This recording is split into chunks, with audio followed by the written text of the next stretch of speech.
true crimers, true crimers, true crimers, true crimers.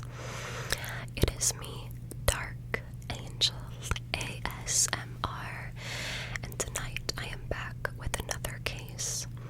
Today's case is going to be the Chowchilla bus kidnapping, which is honestly one of the craziest cases that I have ever heard about in my entire true crime journey, which says a lot. If you would like more ASMR content from me, I do have my original ASMR channel, which I created long before this one, and it is always linked down below in the description box. Also, as always, I'm going to be looking up on this side because that is where all of my notes and specific information is on the case, which is why I will be looking over there on that side. But other than that, let's just get right on into it today. It's a typical July afternoon in 1976 in Chowchilla, 150 miles southeast of San Francisco. Quiet, warm, and unobtrusive. The bus driver picks up the children from summer school. His name is Ed Ray, a humble farmer with a modest day job, married to a bank teller named Odessa. He was strong, about 55 years old at the time. He looks like a person you don't want to get into a fight with, a fellow who works with his hands and doesn't talk much. He is originally from Merced, but went to high school in Chowchilla and has no plans to move elsewhere. His nephew, Ronnie Ray, a retired columnist, describes him as follows. He was not a tall man, 5'7" or 5'8", strong. He probably weighed about 200 pounds at best. My whole family is built that way. You don't know where our chest ends and our stomach begins. This family, like many others in the region, was part of the agricultural migration that sent millions from the South and Midwest to the Central Valley in search of agricultural work in the 20th century. A mass migration that culminated in the Dust Bowl of the 1930s. A second-generation Californian born to borderline illiterate parents, Ed Ray had a little education and can barely read or write, but he knows his numbers.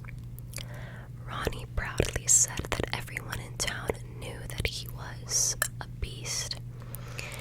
When he was younger, Ed got various plants on the farm with a team of horses and personally experienced the transformation, from horse to tractor. He was always working. When people asked him why, he said, "Hard work is my hobby." On this day, Ed's bus is noisy, but the kids generally love him. He is patient, reliable, and is always on time. Right now, the kids are excited because they just went to the pool. A crazy afternoon for children who may have never even seen the ocean. Some of them also sing. There is a petition signed by 65 people to extend the summer school for another 3 weeks. As a joke, Ed bets a couple of the younger kids, a brother and a sister, that there won't be more summer school, and then leaves them at their home.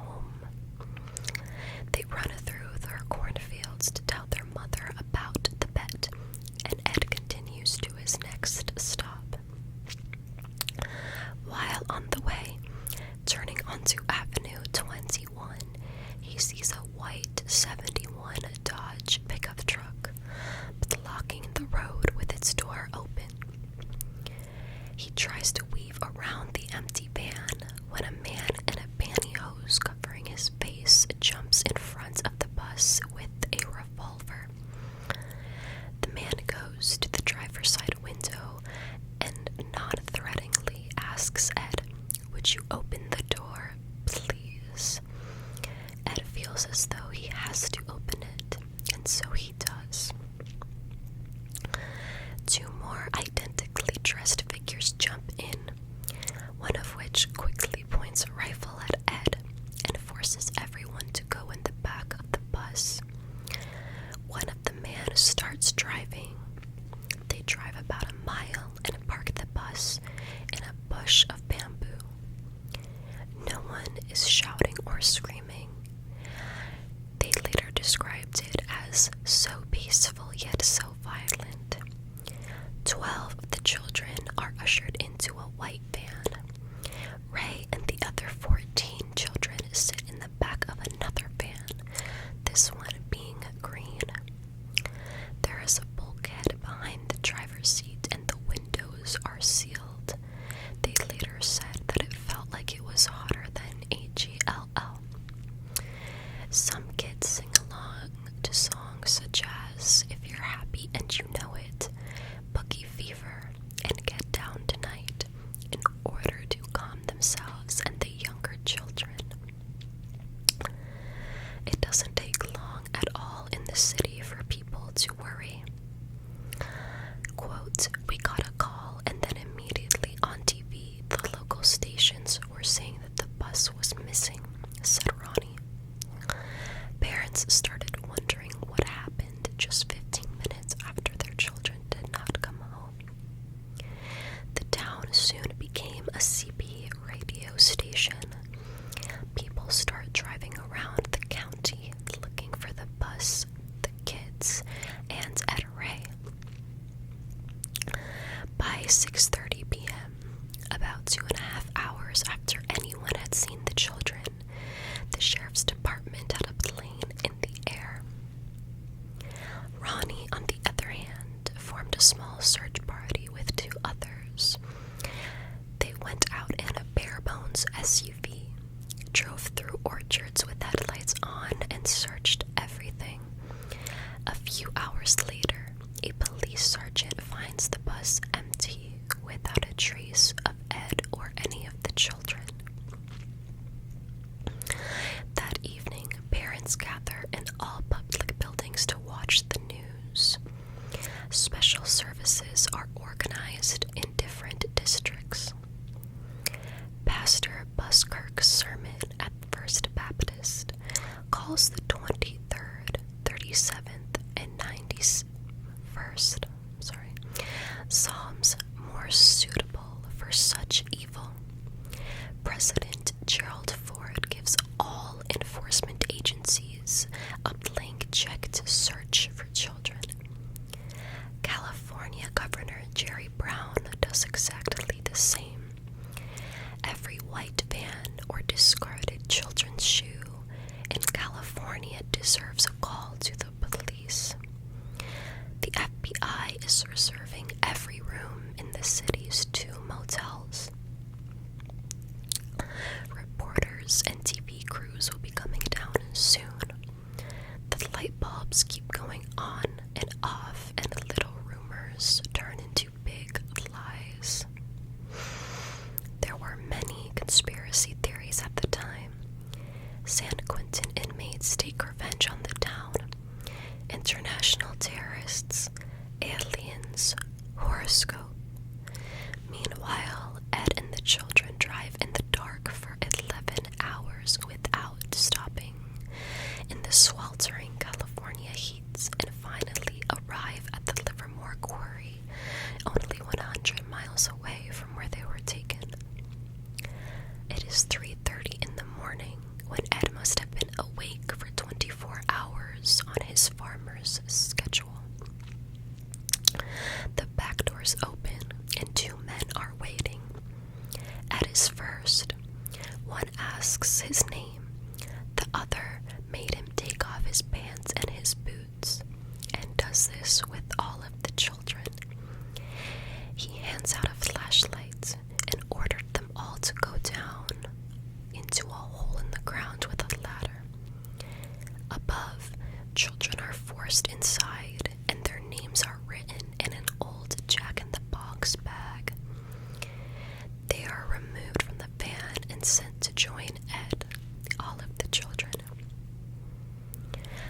prison looks like a moving van, the sides and roof twisted by the weight of the surrounding dirt.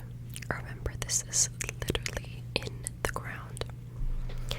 Ed is immediately afraid that the roof is going to collapse in. He wonders if they are actively suffocating. However, two air-dry pipes run into the tree above the ground. There are mattresses and a pitiful amount of necessities on the floor. Bread, peanut butter, potato chips, and a few jugs of water. A couple holes for a carved AC. When all the children are inside, a steel plate slides over the entrance and is weighed down by two 100-kilogram tractor batteries. Many of the children are begging to be let go, and some are screaming. Late in that evening, the parents of the kidnapped children and some Good Samaritans gather at the fire station. They ask the prison to bring in the bologna sandwiches that they have stocked. The fire department donates coffee, and churches donate many desserts, much more than everyone can even eat. Although there is not much to say at this time, the sheriff decides to get up and address the parents and their loved ones. In Livermore, Ed Ray and his 26 passengers were in the dark for 15 hours. They are all half naked and constantly sweating, trying to sleep, crying, and exhausted. Even Ed has lost hope and has tears in his eyes, even as he quickly pours water over himself and a boy named Marshall to cool them down. I cannot understate how hot that it was for them underneath this ground. This is California in the middle of the summer, and it's dry. For the past 5 hours, two older boys, 11-year-old Mike Marshall and 10-year-old Robert Gonzalez, stacked mattresses with Ed and spent all their energy. To the left, they attempted to remove the weighted metal plate covering them and tried to push out the tractor batteries. Mike later said he would die without not trying to get out. Therefore, he would allow himself to die while he was trying. Ed was worried that the kidnappers may still be out there with guns, but he decides to help anyway. They remove the wooden slats from the bed springs of their mattresses and try to knock down the opening. Ed Ray is a tough guy. He's worked on the farm all his life and paid his fair share of 160-pound hay bales, but it still feels impossible. He lies on his back and pushes it with his legs. Another hour passes. Mike and Robert sway and sweat too hard to even think about dying. They just push. Ed shines a flashlight on them to help them see. Then Mike sees a steel plate move, just a little bit, maybe half an inch. A thin line of blue light, starlight. On July 16th, around 8 p.m., Ed Ray led the children in their underwear down a dirt road to a nearby grain elevator. The worker was just finishing welding. He saw the children from a distance and pressed the alarm button, assuming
bus pulled into the alley behind the police station in Chowchilla.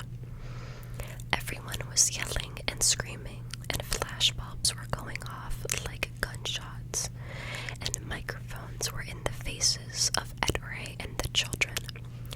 TV cameras were everywhere, and parents were running to greet their children. Now, let us meet our kidnappers.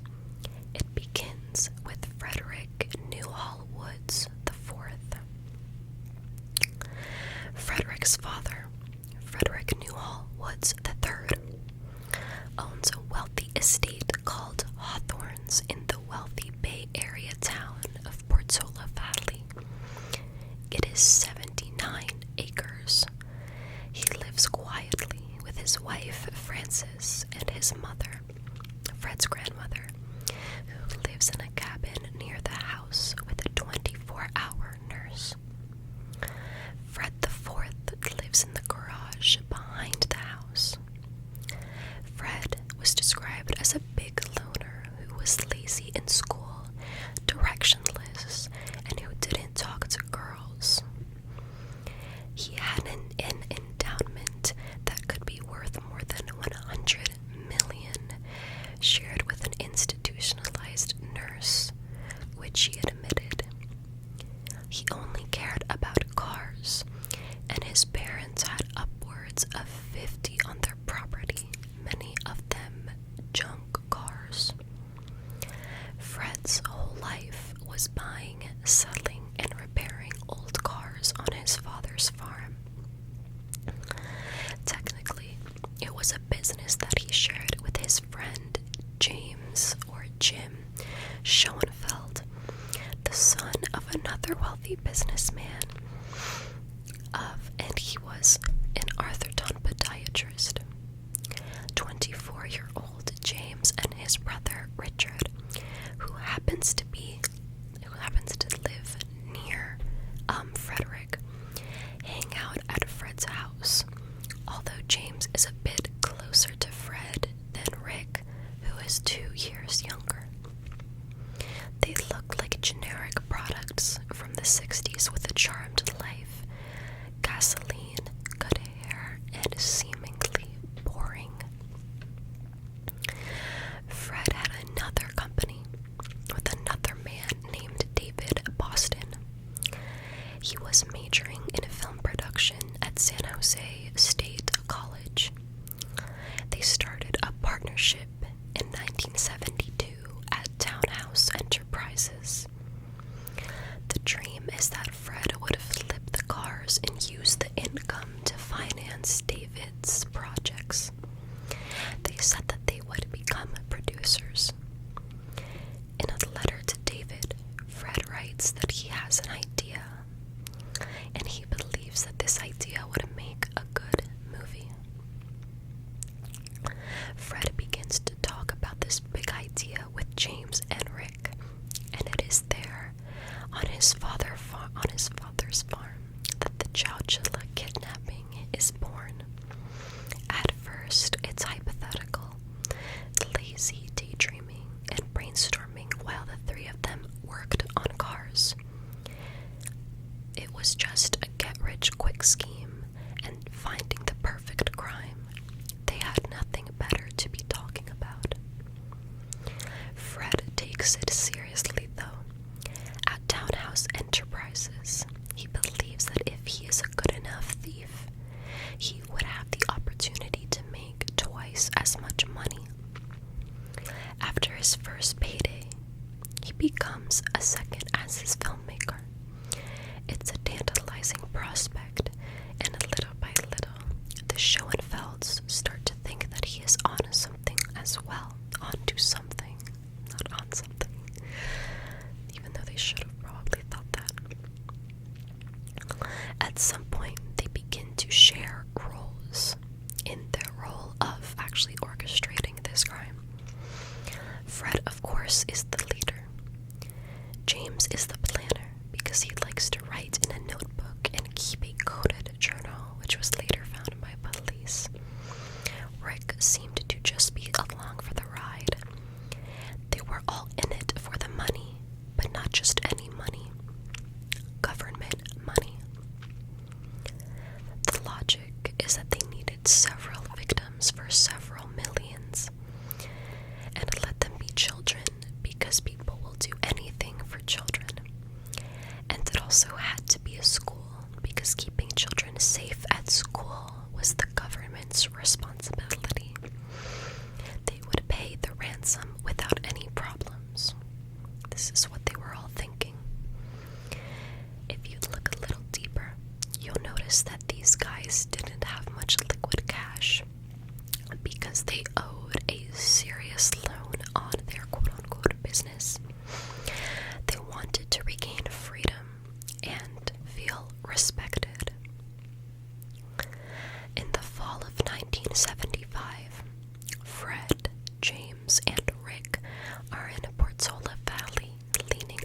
vents and toilets.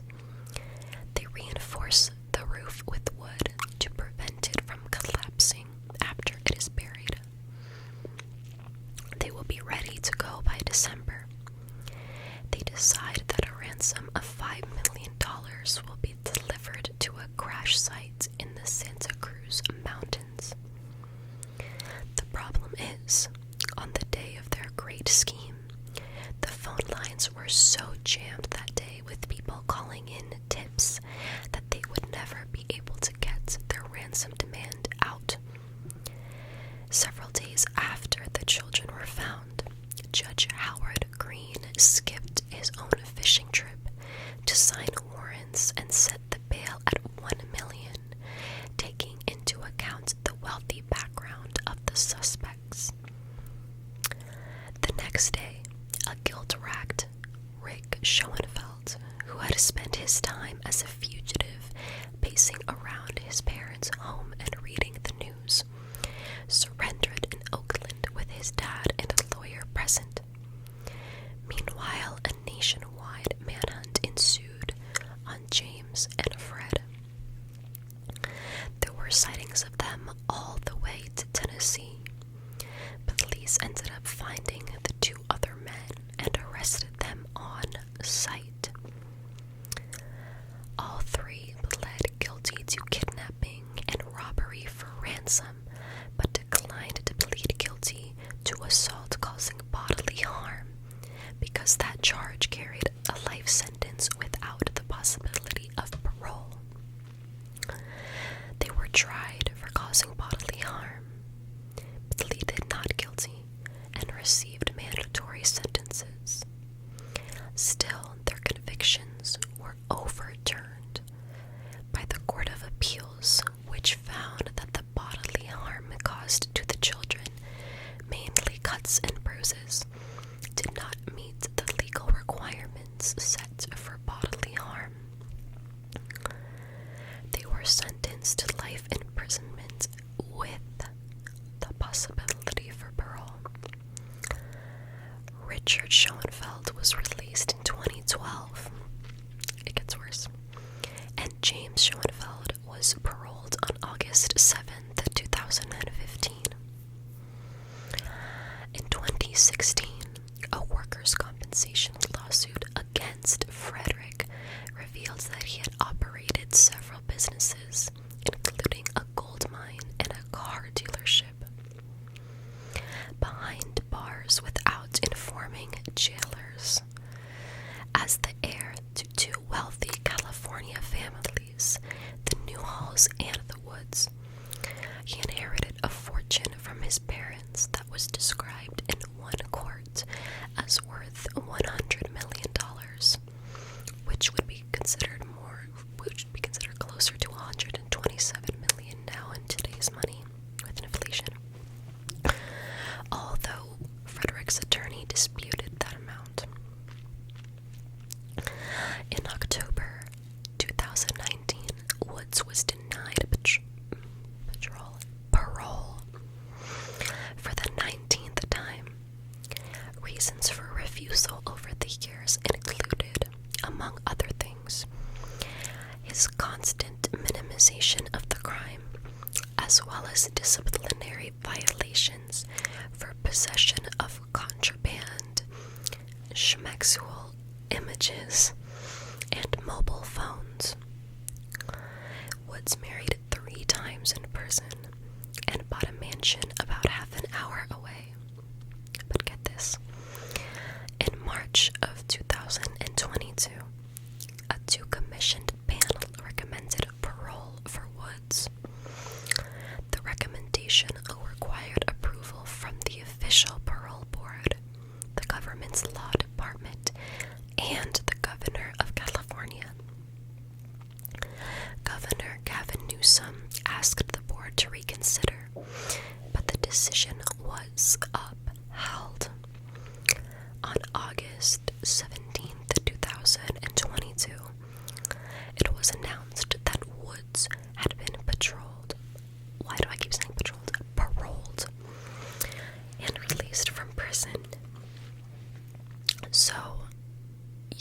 you heard that right. Every single man who perpetrated this crime, kidnapping 26 children and a grown man, are all out of prison walking free right now as we speak. Because of that, obviously this case is extremely frustrating. Also, another thing that I didn't really get into specifically, but I thought that it would be important to mention, is that this case was extremely foundational for child psychology. What do I mean by that? Well, before this, it wasn't thought that children could be developmentally harmed or affected by psychological events, which is why they could only try them for bodily harm. And since they were not technically physically injured, they weren't beaten or anything like that, it did not count for that. Now, of course, in today's courts, there is the science of the child psychology, about the detriments of psychological traumas, that I believe that if this happened now, they would get much heavier sentences. But at that time, I just remember reading articles about people talking about that it was just unheard of. People did not believe that children could be hurt and affected that much by something that wasn't physical. I also read a lot of accounts from the children who were actually in the bus, and they talk about struggling their entire lives with trusting people, nightmares, PTSD. It definitely wasn't just oh, I'm saved now, woohoo, I'm gonna go back to normal. No.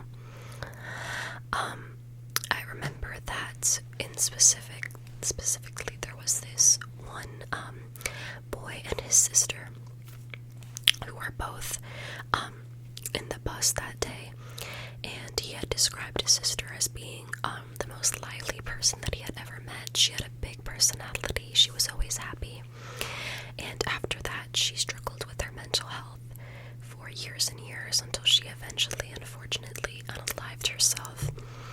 So this has obviously had serious psychological detriments to these children, and unfortunately, it's unfortunate that it had to come to this, as in there had to be this big horrible event to trigger scientists to study this more and acknowledge that this is a thing. Is, like I said, of course, extremely unfortunate, but the only good thing that came out of this situation is that now we know that science. But that is all for my rant. I hope that you guys found this case interesting and enjoyed this video tonight. As always, if there is a case that you would like me to cover, please leave it in the comments below. And I will see you next time for another case.